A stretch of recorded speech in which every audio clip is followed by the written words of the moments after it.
السلام علیکم ورحمۃ اللہ وبرکاتہ۔ حدیث کے اسباق میں سے سبق نمبر 28 ہے، لیسن نمبر 28۔ آج کی سبق کا عنوان ہے منبر نبوی صلی اللہ علیہ وسلم کا حیرت انگیز واقعہ۔ کتابوں میں مسجد نبوی کے ابتدائی زمانے کی جو تفصیل لکھی گئی ہے اس میں یہ ہے کہ اس وقت مسجد نبوی کی زمین کچی تھی اور چھت کھجوروں کے پتوں کی تھی، ستون کھجور کے تنوں کے ہوتے تھے۔ اس طرح مسجد نبوی کا ابتدائی زمانہ تھا۔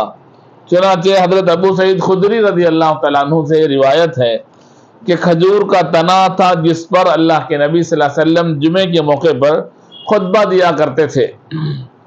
آپ صلی اللہ علیہ وسلم سے لوگوں نے ایک مرتبہ کہا کہ لوگوں کی کثرت ہو گئی ہے اور وہ لوگ چاہتے ہیں کہ خطبہ دیتے وقت آپ کو دیکھیں، اس لیے آپ اگر منبر بنوا لیتے اور اس پر کھڑے ہو کر خطبہ دیتے تو لوگ آپ کو دیکھ سکتے، اور عام طور پر بیان کرنے والے کو دیکھنے کی وجہ سے سننے والوں کے شوق میں اضافہ ہوتا ہے، دیکھ کر سننے والے کو اثر بھی ہوتا ہے۔ اس لیے صحابہ اکرام نے گزارش کی تو اللہ کے نبی صلی اللہ علیہ وسلم نے فرمایا ہاں پھر منبر کون بنائے گا؟ ایک شخص کھڑے ہوئے، کہنے لگے یا رسول اللہ میں بناؤں گا منبر انشاءاللہ تعالی۔ چنانچہ اللہ کے نبی صلی اللہ علیہ وسلم نے ان کو اجازت دے دی بنانے کی۔ اگلے جمعے تک انہوں نے منبر بنا کر نبی پاک صلی اللہ علیہ وسلم کی خدمت میں مسجد نبوی میں پیش کر دیا۔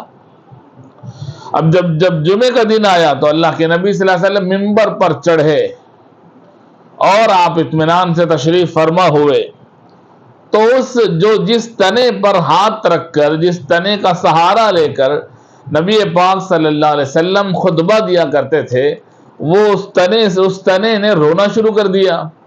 وہاں سے رونے کی آواز آئی۔ صحابہ کہتے ہیں کہ یہاں تک کہ میں نے بھی اس رونے کی آواز سنی۔ چنانچہ حضرت انس رضی اللہ تعالیٰ عنہ کی ایک روایت میں ہے کہ اگر اللہ کے نبی صلی اللہ علیہ وسلم اس کو چپ نہ کرتے تو قیامت تک اس سے رونے کی آواز آتی۔ علماء نے لکھا حضور اکرم صلی اللہ علیہ وسلم نے حکم دیا کہ زمین کھود کر اسے دفن کر دیا جائے۔ بعض کتابوں میں اور تفصیل ہے، بعض کتابوں میں لکھا ہے کہ یہ تنا حضور اکرم صلی اللہ علیہ وسلم کے مصلی کے دائیں جانب میں تھا۔ حضور اکرم صلی اللہ علیہ وسلم نے اس پر ہاتھ رکھا جب رونے کی آواز آئی۔ اللہ کے نبی سے جدا ہونے کی وجہ سے جدائیگی کا رونا وہ رو رہا تھا۔ نبی پاک صلی اللہ علیہ وسلم مجھ سے سہارا لے کر اور میرے پاس کھڑے ہو کر خطبہ دیا کرتے تھے، اب منبر پر تشریف فرما ہو گئے، اس جدائیگی پر وہ رو رہا تھا۔ چنانچہ اللہ کے نبی صلی اللہ علیہ وسلم نے جب ہاتھ رکھا اس پر تو اس کا رونا ایک دم سے بند ہو گیا۔ اللہ کے نبی صلی اللہ علیہ وسلم نے اس سے مخاطب ہو کر فرمایا کہ اگر تم چاہو تو جس باغ کے جس درخت سے تمہیں کاٹ کر لایا گیا ہے وہیں لوٹا دیا جائے گا، جہاں تم تھے وہاں تم دوبارہ سرسبز و شاداب ہو جاؤ گے، اور پھر خوشے اور کھجور تم میں دوبارہ پیدا ہو جائیں گے، اور اگر تم چاہو تو جنت میں تمہیں بو دوں، تمہارے پھل کو اولیاء اللہ کھائیں گے، جنتی استعمال کریں گے۔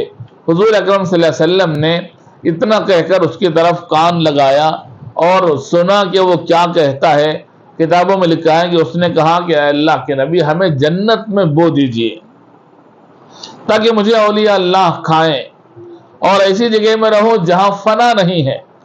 چنانچہ جو قریب تھے انہوں نے بھی یہ آواز سنی۔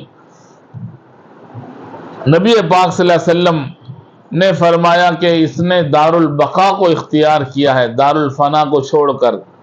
چنانچہ حضرت حسن رضی اللہ تعالیٰ عنہ جب اس کو بیان کرتے تو روتے تھے اور کہتے تھے اللہ کے بندو، ایک لکڑی آپ کی محبت میں روتی ہے تو تم تو اس سے زیادہ مستحق ہو کہ اللہ کے نبی صلی اللہ علیہ وسلم سے ملاقات کے شوق میں گریہ وزاری کرو۔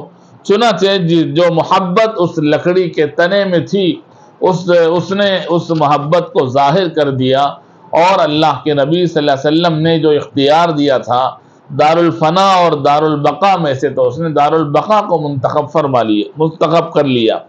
چنانچہ اس واقعے سے ہمیں یہ معلوم ہوتا ہے کہ اللہ کے نبی علیہ الصلوۃ والسلام سے صرف انسان ہی نہیں بلکہ بے جان چیزیں بھی آپ سے محبت کرتے تھے، اور آپ کی عقیدت ان تھی، آپ کو سلام کرتے تھے۔ پتھروں کے بارے میں لکھا ہے کہ وہ آپ کو سلام کرتے تھے، درختوں کے بارے میں لکھا ہے کہ جب اللہ کے نبی جنگل سے گزرتے تھے تو درخت آپ کو سلام کرتے تھے۔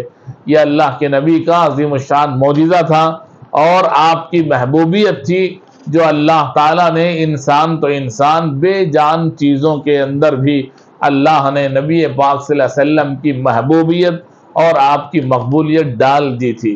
اللہ تعالیٰ ہمیں بھی اس طرح نبی پاک صلی اللہ علیہ وسلم کو حد درجے آپ سے محبت کرنے، عقیدت رکھنے، عظمت رکھنے، ادب کرنے، احترام کرنے، آپ کے طریقے پر چلنے، سنتوں پر عمل کرنے کی اللہ ہم سب کو توفیق عطا فرمائے۔ السلام علیکم ورحمۃ اللہ وبرکاتہ۔